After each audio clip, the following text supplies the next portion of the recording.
Ahoy, shipmates! So this is the long-awaited matte medium video. Okay, it's not going to be very long, hopefully. So I've tried this morning to work out the measurements, because usually I just use this bottle. It's one of these ones for vinegar or something. It's just a cheap plasticky one. And over the years, I've just eyeballed it. But I've measured it. That's just under 50ml in there. And it's a 200ml pot. So I measured it with my trusty old cup here. Okay, so sorry, that's a 250 bottle. Gone wrong already. Okay, we'll stick with this though. So I'll mix it up straight in here. So right, first of all, we're gonna give this a shake up. This is the one that I use. I've bought it on Amazon. I don't know who else sells it. I think it's available pretty widely, but it's a gel matte medium. Okay, and you see it's 250ml. This will last you a long time. Okay, and the medium we make is similar to the War Paints one and Lamy medium. So first of all, we're going to fire just a little bit too much, but that's fine, it'll still work. Okay, next we're going to grab some water. Now it's important on the water, don't use tap water. This water, my wife saves it for me out of the tumble dryer, the evaporator thing. And is it ionized? You can buy it from car shops and stuff. So basically, if you do it with tap water, you end up with a stinky mess after a few weeks. We don't want that. So use this or distilled or anything like that. So I'm going to move it up to there. I'm going to leave a little gap so it's easy to shake. As you can see, it doesn't want to mix very well at the moment. Okay, so first of all, it's my fancy pants top to stop it leaking. I'll give it a shake off camera. I'm going to give it a good shake up. It does shake up pretty easy. Just make sure your top's on, because this one hasn't got a proper top. It's got a screw in now. Thought I'd do it away from the camera lens. Just keep shaking until it's all good. There we go. Now this next bit is really a thing to taste, as it were. I'm not suggesting you taste it. Don't taste it, because it will be horrible. I used a bit of Vallejo Airbrush Flow Improver. Anything like that will do. And I just give it 1, 2, 3, 4, 5. Just give it a little squirt in there. Again, add to taste. There's no exact science on that bit. What you don't want to do with this medium is make it too thick. Okay, so let's have a look at what we've got. Let's grab the dirty old palette from last night. There we go. And compared to the last mixture, I always do this. Get a brush. That's our new one. As you see, it's like a very weak milk, I suppose. And this one is the same. So we're on the right tracks. Okay, so that's how we're going to mix it. All right. So that's a 250ml, 50ml of stuff, approximately 200ml. It's not exact science. Bit of flow improver. Why do we want this stuff?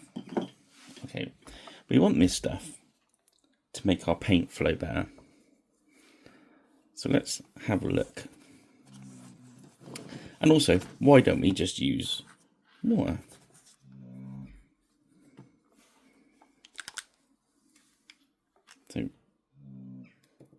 You can see this. Maybe try and zoom in at this point. Let's go. Let's zoom. Let's zoom in. I'll move the sheet. There we go. So, first of all, let's wash the brush so there's no medium in there. And we're just going to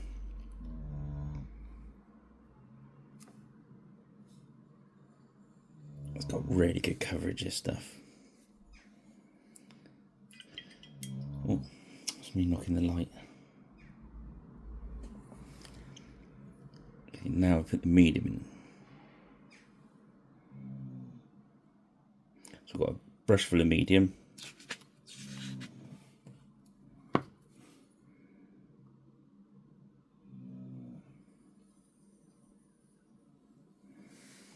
Now we can see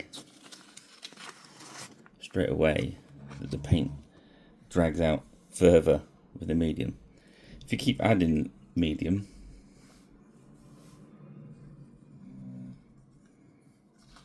so it's add lots of medium to this. You see how it's thinning out. It's thinning out, but it still keeps its coverage. The reason, the sciencey bit behind it that I kind of half understand is the liquid is holding the pigments in. So the medium is holding the pigments. Let's add some more. Let's just keep going. So as you see, the pigment is dragging into the medium there. So that's fairly thin now. But look. It's not quite as good coverage, but it's still pretty good. Let's add more. Let's keep going. Now, if you do this with water, what happens is the magic that's in it. I think it's magic, not science. Don't correct me because I know I'm wrong. But basically, the pigments fall apart in the water. I think that's the best way to explain it. Probably someone in the comments saying, no, they don't. This is what happens. But as far as I understand it, so as you can see, that's pretty thin now. But we can still use it. In fact, what we've made there is a glaze or a wash, I suppose. And if we keep going, so I suppose when it's that sort of thickness, it's more like a tone or from Army Painter or a Citadel glaze wash. But as you go past that, it's now become a glaze. What happens when we've got a glaze is we can keep working it over different colours. So here's some that I just painted on there earlier. So now we've got this glaze. Let's have a look what we can paint over the top of this yellow. And we've made a translucent red. I'm sorry if I use the wrong terminologies in this, scientists and professionals. So basically, on your miniature, what this means is, you see how see-through that is? If we go back to some of the other colours. That's why on a Friday night when you see me adding medium on my wet palette, I'm looking for I think the word is opacity of the paint. So when I put down a red base layer like this, and I want to highlight it with the next red up, I will sometimes water it right down and just keep building that red up. Now as you keep building that colour up, if you paint that, then let that dry, and then come back and paint another layer, you've heard it said before, 2 thin layers. And that's basically what you're doing. You're glazing your layers up. That's it. That's one of the main reasons you can use it. If you add it to ink, so let's have a look. Let's grab an ink. It's a nice red Vallejo ink. So that was with paint. If you add it to ink, so with paint you tend to get more like the tones. With these inks you'll get more like a glaze. Let's use my dropper bottle one. Can you see on camera?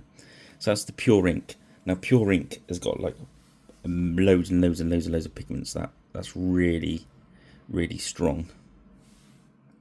But the beauty of it is translucent.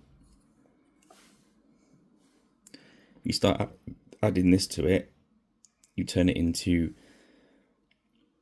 basically a wash. It's going to act like over an undershade. It's going to act like your speed paints and that sort of thing. Depends what you play around with, what you add into it, but that's the basic. There we go. So I've added wash into that. You can see if we go back to our black line there, we can just keep going over it and over it. And if we let that dry and keep painting that red line, eventually that red line will cover that black. It'll take you loads and loads and loads and loads of layers. But let's see over this yellow line.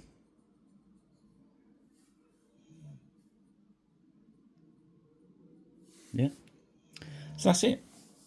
What else do I use it for? If the paints are a bit gloopy, it helps the paints flow. What else can you do with it?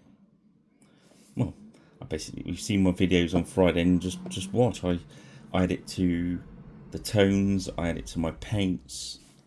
Even you can add it to the contrast paint and make contrast paint more like a wash. So yeah, there it is. I can't really say any more.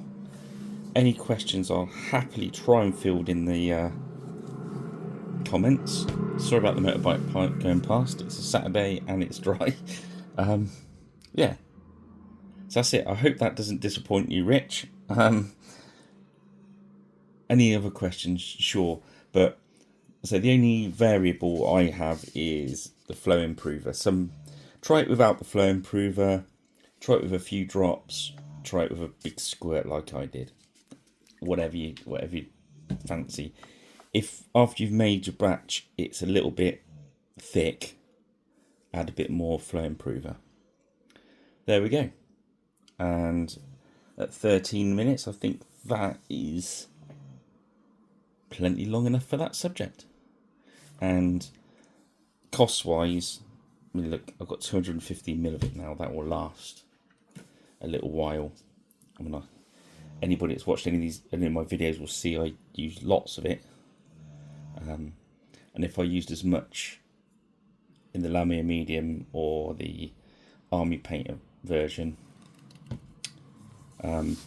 it cost me a fortune. And I think last time I bought these, they were about £7 for 250ml. Again, at 50ml a go for that much, your quid's in. Right, I'm going to leave it there. I won't waffle like I usually do. Thanks for joining me.